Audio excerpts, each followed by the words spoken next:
नमस्ते, म भुमराज तिवारी दैनिकी.com को पर्यटन संवादमा आज मसँग हुनुहुन्छ पर्यटन व्यवसायी सुमन पाण्डेज्यू। उहाँको लामो पृष्ठभूमि छ। त्यो पृष्ठभूमिमा धेरै खर्च नगरिकन हामी सिधै यो अहिलेको वर्तमान पर्यटनको जुन अवस्था छ त्यो विषयतिर केन्द्रित गर्न चाहन्छौँ। सुमन दालाई दैनिकी.com को पर्यटन संवादमा स्वागत छ। हस्, धन्यवाद। सुमन दाई, पर्यटन क्षेत्रमा चाहिँ कसरी संलग्न भयो, कहिलेदेखि संलग्न भयो, अलिकति छोटकरीमा बताउनु। तपाईँहरूलाई थाहा नै होला तिवारीजी, म चाहिँ सैनिक पृष्ठभूमिको परिवारबाट आएको। अनि यसमा पहिला म डाक्टर बन्नलाई पढेको, पछि मलाई अलि त्यो ठिक नहोला जस्तो लागेर म इन्जिनियरिङतिर सरेर सेलेक्ट पनि भएको थिएँ इन्जिनियरिङ पढ्न इन्डिया जाँदा। त्यति बेला मेरो कन्फर्मेसन आएन अलिकति पोलिटिकल कारणले। अनि कुर्दै म ठ्याक्क यो पर्यटकीय गतिविधिसँग संलग्न हुने अवसर भयो। एउटा ट्रेकिङ गरेँ। त्यसपछि मलाई चाहिँ म जन्मेको पर्यटनकै लागि हो कि रहेछ जस्तो लाग्यो र अगाडि बढे आज यहाँसम्म आइपुगेँ। आजको दिनमा आइपुग्दा मेरो करिब 32 वर्षको यात्रा भएछ पर्यटनमा। र म विभिन्न 15-16वटा साना ठुला कम्पनीहरू पनि सञ्चालन गर्छु। काहीँ म पूर्ण रूपमा सञ्चालक छु, काहीँ म एउटा चाहिँ पार्टनरको रूपमा, सेयर होल्डरको रूपमा, डाइरेक्टरको रूपमा छु। र मलाई आफ्नो काम असाध्यै रमाइलो लाग्छ। यो व्यवस्थापनको विद्यार्थीहरूलाई भनिने गरिन्छ डु वाट यु लाइक भनेर। मैले इच्छा गरेको, मलाई मनपर्ने विषयको पाएको जस्तो लाग्छ। आज मैले काम गर्दाखेरि कोही मान्छेहरू चाहिँ मलाई वर्कोहलिक भयो भनेर भन्छन्, कसैले म पैसाको पछाडि बढी दौडेँ भनेर भन्छन्। त्यो उहाँहरूको व्यक्तिगत मामला हो। तर मलाई के लाग्छ भने जिन्दगीको हर पल मैले इन्जोय गरिरहेको छु, आनन्दमा बिताइरहेको छु। र यो 32 वर्षको मेरो पर्यटनको अवधि मलाई 32 दिन गएको जस्तो लागिरहेछ। बहुत फ्यान्टास्टिक गर्नुभयो। तपाईँले अहिले हाल चाहिँ केमा अलिक मेजरली सक्रिय चाहिँ के भन्छ? 16 कम्पनी त भन्नुभयो, तर अहिले विशेष गरी सक्रिय भएको कम्पनीहरू चाहिँ के हो? पर्यटनको विशेष गरी 3टा विधा हुन्छ, ट्राभल, टुरिज्म, अनि एभिएसन र हस्पिटालिटी, F&B। ट्राभल टुरिज्म भन्दा मैले सुरु गरेको ट्रेकिङ एन्ड माउन्टेनियरिङ।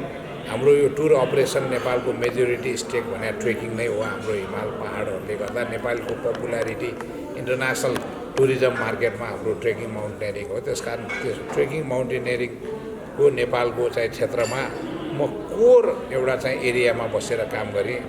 मैले व्यापार व्यवसाय पनि गरेँ। म टप 3 कम्पनी पनि भयो मेरो कम्पनी। र म चाहिँ इन्डस्ट्री लिडरसिपमा पनि अगाडि बढेँ। म ट्रेकिङ एजेन्ट एसोसिएसनको महासचिव, उपाध्यक्ष हुँदै म अध्यक्ष पनि भएँ। म पाटा नेपाल च्याप्टरको 5 वर्ष अध्यक्ष पनि भएँ। त्यसपछि अब एभिएसनमा गएको 12-13 वर्षदेखि मैले एभिएसनमा पनि हात हालेको छु। फिस्टेल एयर हेलिकप्टर कम्पनीको म सिइओ भएर 2007देखि अहिलेसम्म कार्यरत छु। हाम्रो इनिसिएसनमा फिस्टेल एयर मार्फत नेपालको हेलिकप्टर इन्डस्ट्रीमा एउटा रिभोल्युसनै ल्याउने काम भयो। त्यसपछि फिस्टेल एयरकै भगिनी संस्थाको रूपमा समिट एयर स्थापना भएको छ, जुन चाहिँ नेपालको STOL sector, short take off and landing, साधारणमा भन्नुपर्दा लुक्ला, जोमसोम जस्ता यो हिल एरियाहरू अपरेट गर्ने। त्यो समिट एयरमा पनि म बोर्ड अफ डाइरेक्टरमा छु। त्यसले पनि राम्रै गरिरहेछ। हालका दिनहरूमा यो छाया कम्प्लेक्समा जुन एलफ्ट होटल अहिले सुरुवात गरिएको छ, त्यो एलफ्ट होटलको पनि म बोर्ड अफ डाइरेक्टरमा छु। छाया सेन्टर आफै एउटा अन्तर्राष्ट्रिय बिजनेस डेस्टिनेसन हो। यहाँ पसलहरू र ट्रेनिङ सेन्टरदेखि लिएर तपाईँको restaurant and bar, beauty parlour, massage centre, अनि क्यासिनो, नाइट क्लब देखि लिएर सबै एक्टिभिटिजहरू एकै ठाउँमा चाहिँ यहाँ चाहिँ स्थापना गरिएको छ। र यो छाया सेन्टरमा पनि म बोर्ड अफ डाइरेक्टर छु भनेर भन्दाखेरि यो स्पेसली यो कम्प्लेक्स चाहिँ हाम्रो माइस टुरिज्मलाई यसले एड्रेस गर्छ, इभेन्ट, यो इन्सेन्टिभ टुरिज्म। अनि यो होटल चाहिँ अब चाहिँ यो छाया सेन्टरमा एलफ्ट होटल भइहाल्यो। तल हाम्रो मार्को पोलो भन्ने इटालियन रेस्टुरेन्ट पनि छु। त्यसकारण समग्रमा भन्ने हो भने आजको दिनमा म पर्यटनको 3 विधामा सशक्त रूपमा कार्यरत छु। यसबाहेक अब पर्यटनमा काम गर्ने एउटा सबैभन्दा ठुलो च्यालेन्ज भने चाहिँ म्यान पावरको हो। त्यसकारण अब युवा भाइ बहिनीहरूलाई युवा शक्तिलाई ल्याएर पर्यटन सम्बन्धी गतिविधिमा चाहिँ एउटा अवेरनेस दिने, ट्रेनिङ गर्ने र त्यसपछि आफ्ना विभिन्न यो युनिटहरूमा चाहिँ उहाँहरूलाई इन्टर्नसिपको अपर्च्युनिटी दिएर एक्सपोजर दिने र पछि एउटा प्रोफेसनल पर्सनको रूपमा इस्टाब्लिस गराइदिने काममा पनि लागेको छु। त्यसको लागि हाम्रो Himalaya academy of travel and tourism भन्ने छ। करिब अहिलेसम्म नुवाकोटको चाहिँ 200जना जति भाइ बहिनीहरूले विभिन्न विधामा हाम्रो तालिमहरू गरेर राष्ट्रको विभिन्न क्षेत्रमा चाहिँ अब अहिले सक्रिय हुनुहुन्छ। कतिजना त विदेश पनि गइसक्नुभयो। कृषि पर्यटनलाई बढावा दिने भनेर हामीले एउटा नौलो प्रविधि हाइड्रोफोनिक्स भन्ने भित्राएका छौँ र त्यसमा पनि चाहिँ हामीले चाहिँ अब अहिले R&D रिसर्च एन्ड डेभलपमेन्टको काम सुरु लगभग सकेर हामी अब कमर्सियलाइजेसनतिर जाँदैछौँ। यस्तै अन्य विभिन्न नयाँ मलाई चाहिँ अलि अरूले नगरेको युनिक कामहरू जुन नयाँ विषयहरूमा समावेश हुन मन लाग्छ। त्यसकारण यस्तै तरिकाले म विभिन्न सानो ठुलो कम्पनीहरूमा हुन्छु। तपाईँ चाहिँ व्यावसायिक हिसाबमा त सफल हुनुहुन्छ, यति धेरै सङ्घ संस्था पनि नेतृत्व गर्नुभएको छ। यो टाइम म्यानेजमेन्टको हिसाबमा चाहिँ तपाईँ यो आफूलाई कसरी ऊर्जा चाहिँ कसरी पाउनुहुन्छ? किनभने तपाईँ फरक पर्यटनको पनि फरक विधामा चाहिँ अभ्यासरत हुनुहुन्छ र सबै विधालाई सफल बनाइरहनु भएको छ। कसरी सम्भव हुँदैन? त्यही भने मैले अहिले तपाईँलाई भने नि, मलाई एउटा कुरा के, म यसमा आफूलाई असाध्यै भाग्यमानी ठान्छु कि मलाई मेरो प्यासन जे हो, मेरो इच्छा त्यो हो, मेरो आकाङ्क्षा जे हो, मेरो क्यारियर त्यही पर्यो। त्यसकारण when passion becomes a profession nothing is challenging भनेर भन्दाखेरि मेरो टाइम आफै म्यानेज हुन्छ। मलाई टाइमले मलाई चलाउने होइन, मेरो आवश्यकता अनुसार टाइम आफै चल्छ। त्यसकारण मैले त्यसलाई कुनै ठुलो कुरा नै लिएको छैन। किनभने हरेक कुरा मेरो लागि जति इम्पोर्टेन्ट हुन्छ त्यतिकै इन्ट्रेस्टिङ पनि हुन्छ। जब तपाईँको सब्जेक्ट, तपाईँको काम तपाईँको लागि इन्ट्रेस्टिङ हुन्छ, त्यो गर्दा मजा आउँछ र त्यसपछि तपाईँको आफ्नो डेडिकेसन बिना कुनै थकावट, बिना कुनै झन्झट त्यो आफै म्यानेज हुँदै जान्छ। तपाईँले व्यवस्थापनको मुख्यतः त्यही पार्ट हेर्नुहुन्छ। बिहान कति बजीदेखि उठेर कति बजीसम्म काम गर्नुहुन्छ र कम्पनीलाई के टाइम फरक तरिकाले दिनुहुन्छ कि? अनि युजली अब मैले भने 32 वर्ष चाहिँ मेरो भयो लगभग। अब चाहिँ म झन्डै अब मेरो उत्तरार्धतिर आइसकेको हो कि भनेर मैले सोचेर म चाहिँ अब बढी राम्रो टिमहरू सबै एरियामा राम्रो टिमहरू बनाएर व्यवस्थापन गरेर म बढी काउन्सिलिङ र एडभाइजरी रोलबाट अब आगामी दिनमा समय व्यतीत गर्नुपर्छ भनेर म त्यतातिर लागिरहेको छु। त्यसअनुसार मैले योग्य युवाहरूलाई छनौट गर्ने, त्यसपछि तालिम गर्ने र उहाँहरूलाई चाहिँ एउटा गाइड गर्ने, काउन्सिलिङ गर्ने, त्यो सबै गरेर मैले चाहिँ आफ्नो टिमहरू तयार गरेको छु। उठ्ने मेरो बिहान नर्मल नै हो, त्यही 6-7 बजे। म बिहान 2-3 घन्टा आफ्नो नित्य कर्ममा बिताउँछु। आफ्नो एक्सर्साइज, योगा, दौड, हिँड।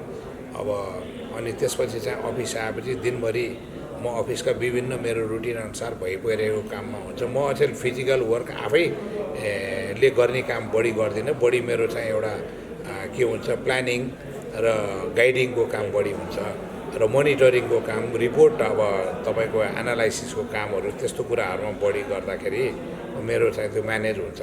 अब मेरो 16-17वटा बिजनेस भनेर सबै कम्पनीहरू ठुला छैन र मेरो रोल पनि त्यस्तो म अब as a CEO, as a direct executive चाहिँ त्यो गर्न सकिन्न। म मेरो सिइओको रोल पनि मैले मिनिमाइज गर्दैछु र यो 2021 पछि म चाहिँ अब बढी एउटा काउन्सिलर एन्ड मेन्टरको रूपमा चाहिँ म आफूलाई स्थापित गर्छु भन्ने लागेको छ।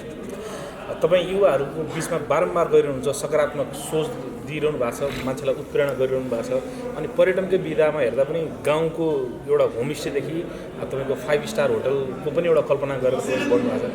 आजभन्दा 32 वर्ष अगाडि नेपालको पर्यटन कस्तो थियो, आज चाहिँ कस्तो आइपुग्यो? यो 32 वर्षलाई तुलना गर्दा तपाईँको कस्तो लाग्छ? 32 वर्ष अगाडि चाहिँ पर्यटनलाई हेर्दाखेरि त्यति बेला ट्राभल एजेन्सी खोल्न नि रात दरबारमा नाता हुनु पर्थ्यो, हेर्नुहोस् होइन। हो त्यो अवस्था हेर्छु म। अनि 25-30वटा मात्रै ट्राभल ट्रेकिङ एजेन्सीहरू थियो। त्यसबाट चाहिँ आजको अवस्थामा आउँदा यो पर्यटनले ल्याएको सबैभन्दा राम्रो क्रान्ति चाहिँ मलाई यही ठमेलमा हेर्नुहोस्, 1 स्क्वायर किलोमिटरको एरियामा यहाँ यो हाम्रो 77 जिल्लामा जति गाविस छ त्यो सबै गाविसका मान्छेहरू कुनै न कुनै तरिकाले एउटा समाहित छन् पर्यटन व्यवसाय मार्फत। त्यो एउटा पार्ट हो। अरू कुरा गाउँमा शिक्षकको जागिर खोजेर हिँड्न पर्ने मान्छे, कृषि पेसा गर्न नसकेर तपाईँको चाहिँ अरबको मरुभूमिमा अब चाहिँ काम गर्न पर्न जाने मान्छे, मलेसियामा जानुपर्ने मान्छे यहाँ आएर कलेज पढ्दै गाइड गर्दै भारी बोक्दै बिस्तारै बिस्तारै पहिला चाहिँ तपाईँको चाहिँ एउटा पर्यटन मजदुरको रूपमा सुरु गरेर बिस्तारै एउटा चाहिँ सानो आफ्नो व्यवसाय गरेर 4-5 जना मिलेर अनि त्यो व्यवसायलाई ठुलो बनाउँदै गरेर आज चाहिँ तपाईँको चाहिँ सानो स्तरको, मध्यम स्तरको, ठुला स्तरका होटलहरू गर्दा यो एउटा असाध्यै खुसीको कुरा हो राष्ट्रको लागि।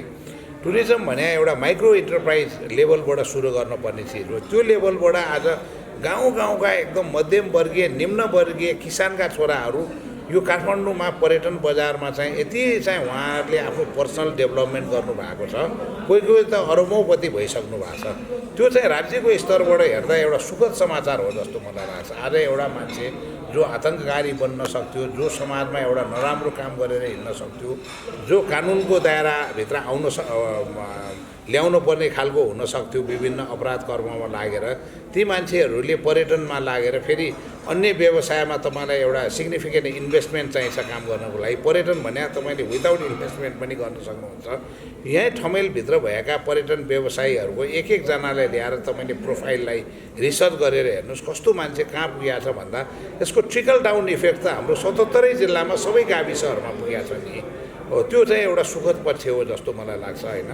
र पर्यटन जुन हिसाबले चाहिँ अब डेभलप भयो भनेर भन्दाखेरि आज चाहिँ एउटा चाहिँ केही सम्भ्रान्त परिवारका व्यक्तिहरूको मात्रै चाहिँ एउटा चाहिँ रहेको पर्यटन व्यवसाय आज आम जनताको भएको छ होइन।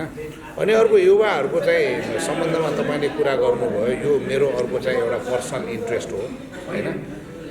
पर्सनल इन्ट्रेस्ट हो। हामी एउटा कुनै व्यावसायिक पृष्ठभूमि नभएका परिवारमा जन्मिएका व्यक्तिहरू एउटा एक्सिडेन्टल्ली चाहिँ पर्यटन व्यवसायमा आएर हामीले आफ्नो दुःख गऱ्यौँ, मेहनत गऱ्यौँ, आज यो अवस्थामा आइपुग्यौँ। भोलि हामी सँगसँगै हामीले जानेका सिप, हामीले कमाएका चाहिँ एउटा क्षमता र हामीले बनाएका चिनजानका नेटवर्किङहरू हामीसँगै मरेर जान्छ। र मेरो विचार चाहिँ के भने हामीले यो कुरा हाम्रो अहिलेको नयाँ जेनेरेसनलाई ट्रान्सफर्म गर्न सक्यौँ भने यो पनि एउटा विद्या हो। विद्या भन्ने कुरा जति बाँड्यो त्यति बढ्छ, जति बाँड्यो त्यति अमर हुन्छ। त्यसकारण म चाहिँ के भने एउटा अभियानमा पनि लागेको छु, अनुभवको पुँजीमा साझेदारी भनेर।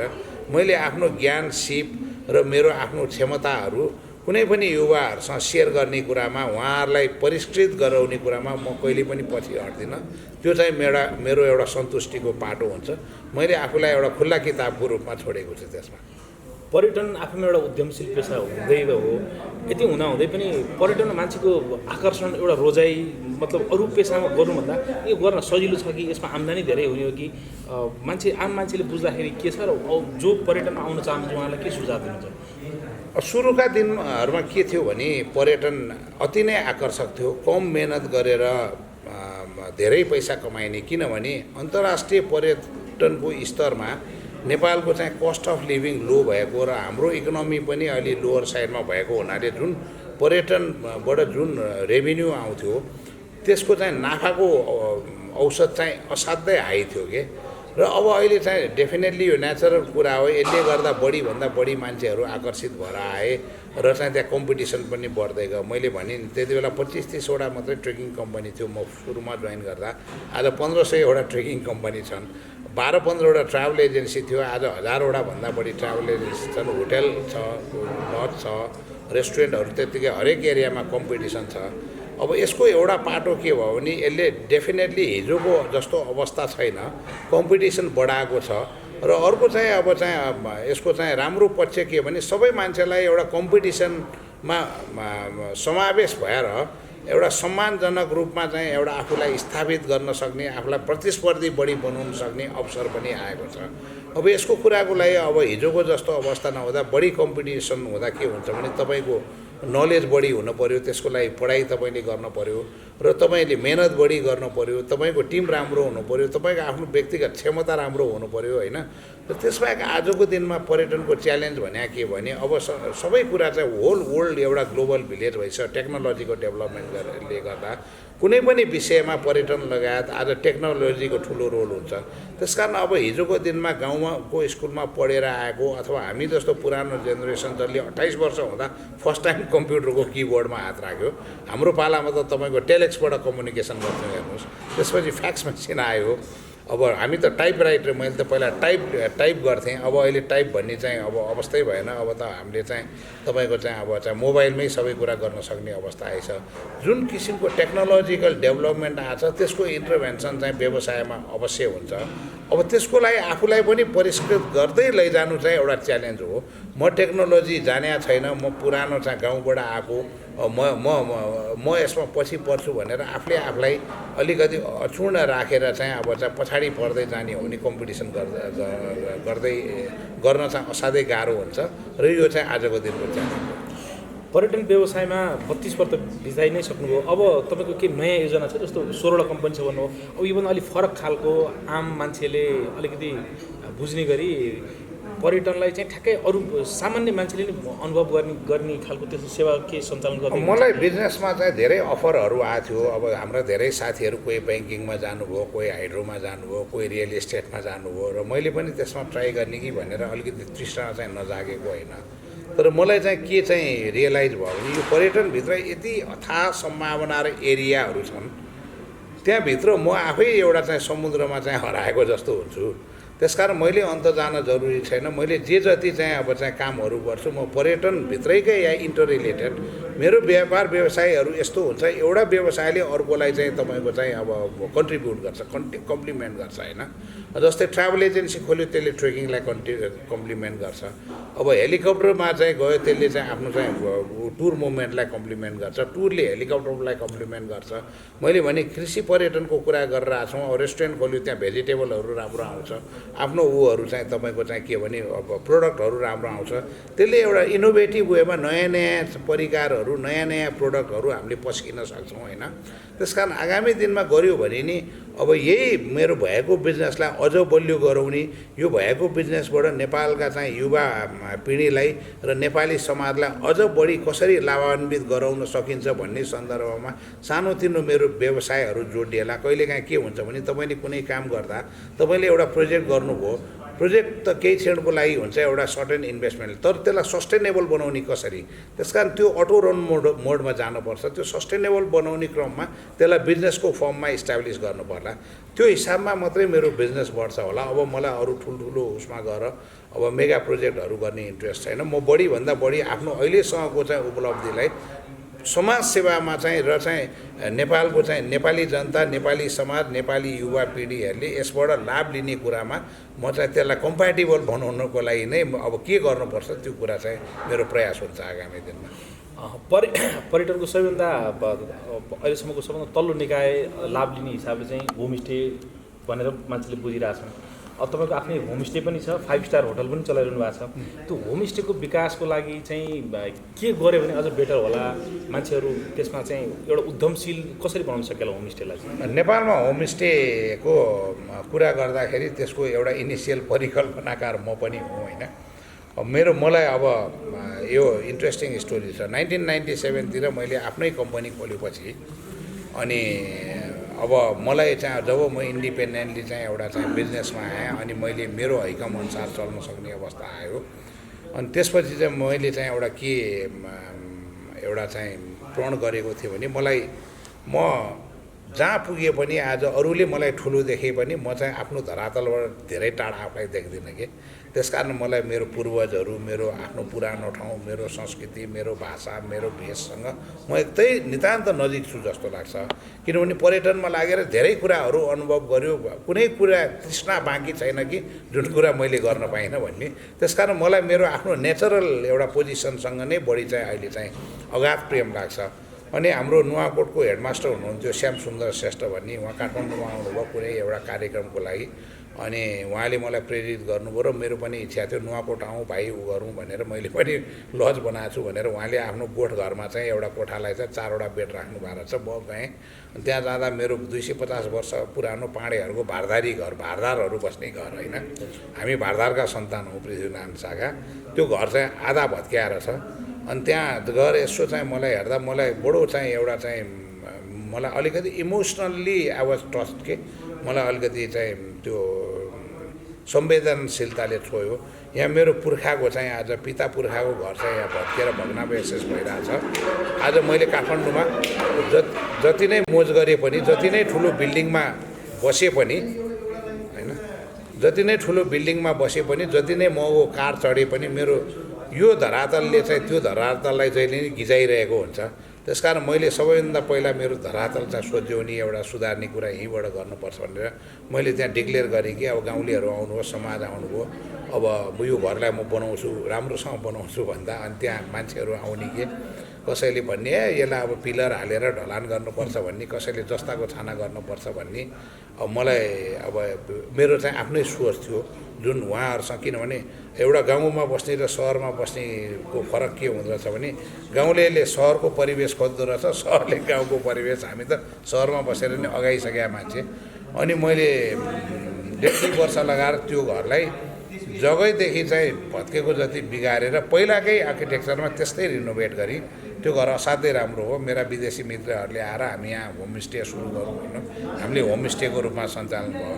नुवाकोटमा फर्मल्ली होमस्टे त्यहाँबाट आयो। त्यति बेला म नेपाल पर्यटन वर्षको एक्जिक्युटिभ कमिटीमा थिएँ, प्रोडक्ट हेर्थेँ होइन। हामीले होमस्टेलाई प्रोडक्टमा ल्यायौँ। अब यो प्रोडक्टहरूको चाहिँ यो क्याम्पेनहरूको कुरा गर्दाखेरि भिजिट नेपाल 1998ले यो उत्सव महोत्सवको संस्कार सुरु गर्यो र होमस्टे चाहिँ 2011 नेपाल टुरिज्म एडले ल्याएको हो। अनि हामीले त्यसको कार्यविधि बनायौँ, यहाँ नियमन गऱ्यौँ चाहिँ अब होमस्टेलाई। त्यहाँबाट होमस्टे सुरु भयो। त्यसपछि श्यामदाईहरूले मेरो अरू नै नुवाकोटमा 9-10वटा बनाउने कुरा भयो। श्यामदाईहरूले होमस्टे एसोसिएसन पनि बनाउनु भयो। त्यसकारण अब त्यसपछि होमस्टेको रिभोल्युसन भएर अहिले चितवनमा, अब अहिले यहाँ ठमेलमा हाम्रो साथीहरूले हाम्रो भिटोफ भनेर ग्रामीण पर्यटनको चाहिँ एसोसिएसन बनाउनु भएको छ। यो के भयो भने हामी नेपालीहरूले सहरिया वातावरणमा बस्ने चाहिँ एउटा पिँढीले पनि हाम्रो पुरानो धरातललाई गएर एक्सपिरियन्स गर्ने। अहिले टुरिज्मको अर्को थिम भने के भने एक्सपिरियन्सियल टुरिज्म। अब पर्यटकहरू ठुलो होटलमा बस्न र 5 स्टार लग्जरी इन्जोय गर्न मात्रै आउँदैन, एउटा चाहिँ त्यहाँको चाहिँ कल्चर एक्सपिरियन्स गर्न आउँछ, टच गर्न आउँछन्। त्यसकारण हामीले चाहिँ अब हाम्रो पुरानो मौलिक परम्परालाई पर्यटकीय सामग्रीको रूपमा पस्किन सक्छौँ भन्दा त्यसको एउटा गतिलो माध्यम होमस्टे हुनसक्छ भनेर अहिले अधिराज्यभर होमस्टेको एउटा क्रान्ति आएको छ। त्यसकारण यो होमस्टेलाई चाहिँ मैले एक्सपिरियन्सियल टुरिज्मको एउटा अभिन्न अङ्गको रूपमा लिएको छु र आगामी दिनमा अब यो होमस्टेलाई प्रमोट गर्नलाई मेरो सजेसन के छ भने, र हिजो म पाटा नेपाल च्याप्टरको अध्यक्ष हुँदा हामीले गराउनु पनि खोजेका हो। होमस्टेको चाहिँ एउटा अलिकति होमस्टेमा युनिफर्मिटी छैन कि हामीले होमस्टेमा राष्ट्रिय एउटा कार्यक्रमको रूपमा नै लगेर त्यसले हामीले एउटा स्तर चाहिँ निर्धारण, स्तर भने मैले कुनै चाहिँ तपाईँको चाहिँ स्तर भनेर कुनै डिजाइनको पर्सपेक्टिभमा कुनै चाहिँ होटलको जस्तो चाहिँ त्यो भनेको होइन। तपाईँले जुन होटललाई पनि चाहिँ तपाईँको चाहिँ अब जुन घरलाई नि होमस्टे बनाउन सक्छ, तर मिनिमम स्ट्यान्डर्ड चाहिँ हुनुपर्छ। एटलिस्ट सहरको मान्छेले डिस्कम्फर्ट फिल नगर्ने एउटा टोइलेट हुनुपर्छ, लामखुट्टेले नटोक्ने कोठा हुनुपर्छ, उपियाँ ओडोस नलाग्ने हुनुपर्छ होइन। फ्रेस चाहिँ तपाईँको चाहिँ सास फेर्न पर्ने हावा बहने कोठा हुनुपर्छ। तल छिँडीमा भात पकाएर माथि मान्छे बस्ने हुनु हुँदैन। हाम्रो पहाडी परिवेश होइन यो। यी करे सबै कुरा एउटा सानो करेसा बारी होस् होइन, एटलिस्ट चाहिँ तातो पानीले चाहिँ नुहाउन सक्ने चाहिँ फेसिलिटी पाउने फेसिलिटी हुनु पऱ्यो। यी कुराहरू गरेर चाहिँ तपाईँको चाहिँ घरसँग अट्याच भएको टोइलेट होस्, यी कुराहरू बेसिक एउटा नर्म्सलाई हामीले ग्यारेन्टी गरेर होमस्टेहरू चाहिँ सञ्चालन गर्न सक्यो भने राम्रो हुन्छ। अब होमस्टेहरूको पनि इन्टरनेट जस्तै के तपाईँको वाट इज इन्टरनेट भन्दा नेटवर्क अफ नेटवर्क्स भनेर भन्छौँ। अब होमस्टेको पनि चाहिँ अब नेटवर्क अफ होमस्टेज हुनु पऱ्यो क्या। जस्तै नुवाकोटमा पनि बेलकोटमा होमस्टेज, फलानु गाउँमा नुवाकोटमा होमस्टेज, चौगतेमा होमस्टेज होइन, ढिकोरेमा होमस्टेज, त्यो हुनु पऱ्यो। अनि अब कस्तो हुन्छ भने तपाईँको अब बेलकोटबाट ढिकोरेमा कोही मान्छे गोरु किन्न जान पऱ्यो भने किन पाहुनाको घर इष्टमित्रको घर खोज्दै हिँड्नु, होमस्टेमा बसे भइहाल्यो नि होइन। आखिरमा चाहिँ तपाईँको घुम्न जान पर्ने, ट्राभल गर्न पर्ने परिवेश र आवश्यकता त गाउँघरमा पनि छ नि होइन। अब त्यसकारण चाहिँ त्यो होमस्टेले चाहिँ हामीले त्यसरी चाहिँ सर्भ गरेर एउटा नेटवर्क डेभलप गर्ने, त्यसलाई चाहिँ अब चाहिँ अहिले चाहिँ हामीले इन्भेन्ट्री क्रिएट गर्ने सबै ठाउँको होमस्टेलाई। अब तपाईँको लोकल होमस्टेलाई लोकल बडीले चाहिँ एउटा सञ्चालन गर्ने। अनि त्यसपछि चाहिँ जिल्लाको बढी बनाउने, त्यो नेटवर्कलाई तपाईँको राष्ट्रिय नेटवर्कमा ल्याउने, त्यसको अल नेपालको चाहिँ एउटा होमस्टे पोर्टल बनाएर नेपालभरि होमस्टे चाहिँ तपाईँको यो बेलायतमा B&B भन्ने कल्चर छ, बेड एन्ड ब्रेकफास्ट हो कि, त्यो बेलायतको बेड एन्ड ब्रेकफास्ट कल्चर जस्तै हामीले नेपालको होमस्टे कल्चर चाहिँ हुनुपर्छ। मलाई भोलि चाहिँ सामरी जान पऱ्यो भनेपछि ट्याक्क चाहिँ नुवाकोट जिल्ला नुवाकोट गाविस सामरी भनेर सामरीमा कतिवटा होमस्टे छ, त्यसको ओनरको त्यहाँ कतिवटा कोठा छ, त्यहाँ त्यो चाहिँ कस्तो थेम हो, त्यो तामाङ थेम हो कि त्यो बाहुन थेम हो कि होइन, सेलरोटी खान पाइने हो कि भ्यावर खान पाइने हो कि होइन, अब बारा खान पाइने हो कि ढिँडो खान पाइने हो कि, ती कुराहरू सबै थेमहरू, त्यसको एरिया कस्तो, त्यहाँ इलेक्ट्रिसिटीको चाहिँ फेसिलिटी कस्तो, किनभने टेक्नोलोजीबाट टाढा हुन सक्दैन मान्छे, ग्याजेट चलाउनुपर्छ, नेट चलाउनुपर्छ, अनि त्यहाँ चाहिँ तपाईँको चाहिँ धुनी चाहिँ उ गर्ने, कपडा धुनीदेखि लिएर नुहाउने उ गर्ने बन्दोबस्त कस्तो, त्यो सबै हामीले पोर्टलमा इन्फर्मेसन राख्न सक्यो भने त्यसले मान्छेलाई बढीभन्दा बढी एजुकेट र अवेर गराउँछ र ट्राभल गर्न चाहिँ बढी इन्करेज गर्छ। र मेरो सपनामा चाहिँ मैले देखेँ होमस्टेको परिकल्पना गर्दा मैले विभिन्न फोरममा यो सेयर पनि गर्दै आएको छु। मैले गरेको परिकल्पना चाहिँ त्यो हो। अब कतिपय कारणले यी सबै कुराहरू पुरा गर्न सकिएको छैन। आजको दिनमा अब नेपाल पर्यटन बोर्ड र पर्यटन मन्त्रालयसँग नजिकबाट काम गर्न पाइयो भने यो कुराहरू धेरै टाढाको कुरा होइन, सम्भव छ कि यसलाई यतिकै हामी अन्तर्राष्ट्रिय बजारमा पनि लान सक्छौँ। यो सँगै तपाईँको सामाजिक सञ्जालमा चाहिँ कहिलेकाहीँ रमाइलो तस्विरहरू पनि देखिन्छ, किन भन्दाखेरि व्यावसायिक जीवनमा सफल भएको हरेक मान्छेको जीवन चाहिँ सामाजिक सञ्जालमा आइरहेको हुँदैन। तपाईँ आफैले हालिरहनु भएको हुन्छ, नुवाकोट जानुहुन्छ, खोलातिर त्यो सेरा पुलतिर असारतिर पनि जानुभएको मैले देखाएको थिएँ होइन। अनि त्यस्तो रमाइलो गर्नु तपाईँको नेचर चाहिँ रमाइलो गर्ने खालकै हो। म कस्तो भने तपाईँ कस्तो खालको रमाइलो मन पर्छ? रमाइलो म कस्मेटिक रमाइलो मलाई मन पर्दैन। नाइट क्लब जाने, बेलुका टट्ट एकदम ल्याभिस बारमा बसेर ड्रिङ्क गर्ने होइन। अब चाहिँ तपाईँको हुन्छ नि, अब मान्छे मलाई त मेरै गाडीको नाम मात्रै थाहा छ, अहिले संसारमा भनेर ल्याम्ब्रोगिनी भन्छ के भन्छ, यो एकदम एक्सपेन्सिभ कार चढ्ने, $40,000 पर्ने घडी लगाउने होइन। That is not my life. मलाई चाहिँ close to the nature, close to my base के छ, अब धरातल भनेर मैले भन्छु नि, मेरो संस्कृति, मेरो पूर्व। त्यही भएर सायद नुवाकोटबाट आएर काठमाडौँमा, म त काठमाडौँमा जन्मिया मान्छे हो हेर्नुहोस्, नुवाकोटमा होइन, तर मेरो पूर्वज नुवाकोट सबैभन्दा धेरै जाने मध्येमा म एउटा पर्छु होला है। म त्यो तपाईँको परिवार मेरो परिवारमा मात्रै होइन, नुवाकोटकै जिल्लाको नुवाकोट छोडेर काठमाडौँमा म जस्तो हो एउटा चाहिँ सेटलमेन्ट भएको मान्छे यसरी गाउँमा फर्केर गइरहने, त्यहाँ कार्यक्रमहरू गर्ने, त्यहाँ स्कुलसँग सहकार्य गर्ने, क्लबसँग गर्ने, विकासका कुराहरू गर्ने। 400वटा घरलाई हामीले पुनर्निर्माणमा मैले नै लिड गरेर त्यहाँ सम्पदा गाउँ भनेर हामीले नुवाकोटमा अभियान चलाएको छौँ। त्यसमा पनि अब सुरुवात गर्यो, सबैले प्रयास राम्रो भने एप्रिसिएट गरे।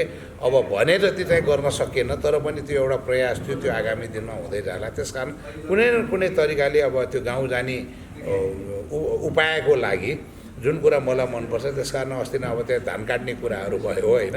अब हामी त 30 वर्ष भयो त्यो खेतमा पनि नटेकिया। म मेरो श्रीमतीलाई लिएँ, मेरो श्रीमती विराटनगरको, अनि लिएर गएँ। हामी रमाइलो भयो, हाम्रो चाहिँ पण्डित बाजेको घरमा भात खाइयो, मुही र भात होइन, खेत उ गरियो, घुमियो, तल्सिङ बसियो होइन। त्यो एउटा एक किसिमको त्यो मलाई आनन्द लाग्छ कि त्यो मैले मेरो समाज, मेरो परिवेश, मेरो धरातल, मेरो परिस्थितिसँग मैले क्लोजली इन्टरएक्ट गर्न पाउँदा मलाई असाध्यै आनन्द आउँछ। पर्यटनमा लागेर यो धेरै सम्भावनाहरूलाई खोज्दै खोतल्दै गर्दा तपाईँले सफलता पनि पाउनुभयो। फेरि पनि यसको केही बेफाइदा अथवा भनौँ यसमा केही अप्ठ्याराहरू पनि होलान्। यो अप्ठ्याराहरू के छन्, यसलाई सुधार गर्न के गर्नु पर्ला?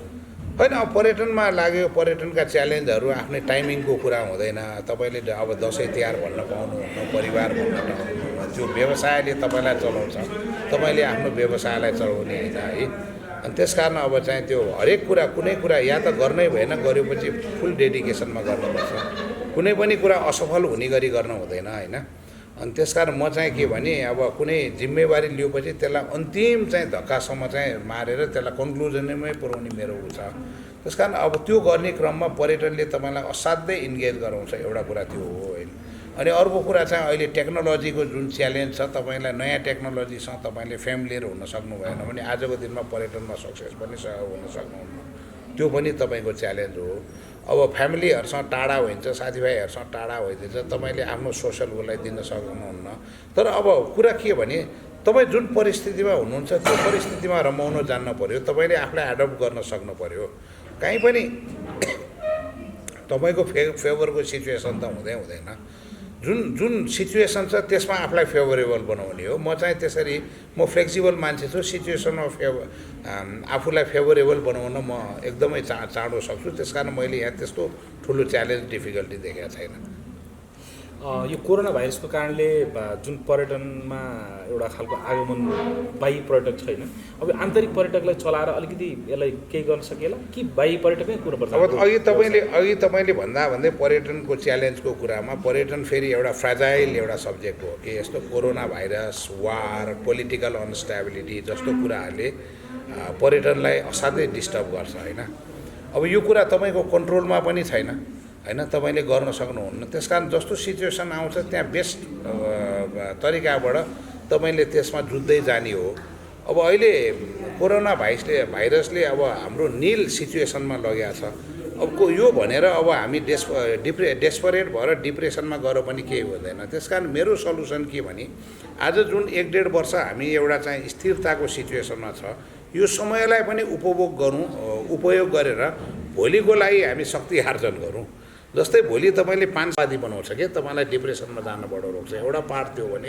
अर्को तपाईँले चाहिँ आन्तरिक पर्यटन भन्नुभयो। आन्तरिक पर्यटन भन्ने एउटा कल्चर हो होइन। हामी चाहिँ नेपालीहरूको कल्चर आजभन्दा 20-25 वर्ष अगाडि भने कुनै नयाँ ठाउँमा जाँदा त्यहाँ इष्टमित्र को छ भनेर खोज्ने, नाता लाउँदै गएर चाहिँ पाहुना बस्न जाने। पहिला पनि पाहुनालाई अब चाहिँ हाम्रो अतिथि देव हो भन्ने त हाम्रो कल्चरै हो। पाहुनालाई सहर्ष स्वीकार गर्ने होइन। त्यो नुवाकोटमा पनि तपाईँ गोर्खादेखि यो हाम्रो सामरीको यता त्यो के कागुनी के को उकालोहरू हेर्नु सबै पिँढीमा बेलुका आउने पाहुनालाई बस्न दिने त्यो प्याटर्नमा बनाएको छ के। त्यसकारण त्यो हो। अब डोमेस्टिक टुरिज्मले अहिलेको हाम्रो इन्टरनेसनल टुरिज्मको इन्फ्रास्ट्रक्चरलाई र सिस्टमलाई धान्दैन। तर अलिकति चलायमान बनाउँ र हामी नयाँ परिस्थिति क्रिएट गर्नको लागि चाहिँ अब केही हुँदैन त म भन्दिनँ, हुन्छ। पोखराले यो कुरामा ट्राई गर्यो र पोखरा धेरै हदमा सक्सेस भयो। आज पोखरा झन्डै चाहिँ अब जेरो चाहिँ फरेन टुरिज्म भए अवस्थामा पनि डोमेस्टिक टुरिज्मबाट अलिकति 30-40% चलायमान हुन सक्ने अवस्था चाहिँ बनाइसकेको छ।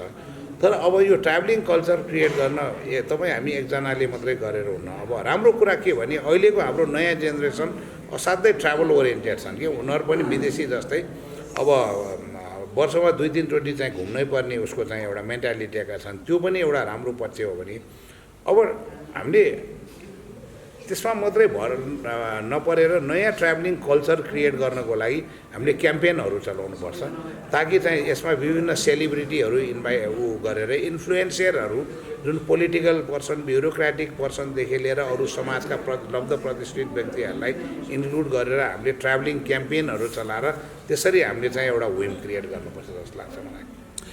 अलफ्ट होटलको यो तेस्रो तलामा तपाईँको समयको लागि धेरै धेरै धन्यवाद। र हामी पर्यटनको अनेक विधामा तपाईँको जुन काम छ त्यसको सफलताको पनि कामना गर्छौँ। तपाईँलाई यो समयको लागि फेरि पनि धन्यवाद। हजुर, मलाई पनि आज यो कार्यक्रम मार्फत तपाईँले मेरा भनाइहरूलाई दर्शक सामु राख्ने मौका दिनुभएकोमा दैनिकी.com लाई हार्दिक धन्यवाद। र तपाईँको सकारात्मक विचारले अरू सबैलाई प्रेरणा दियोस्। जय होस्।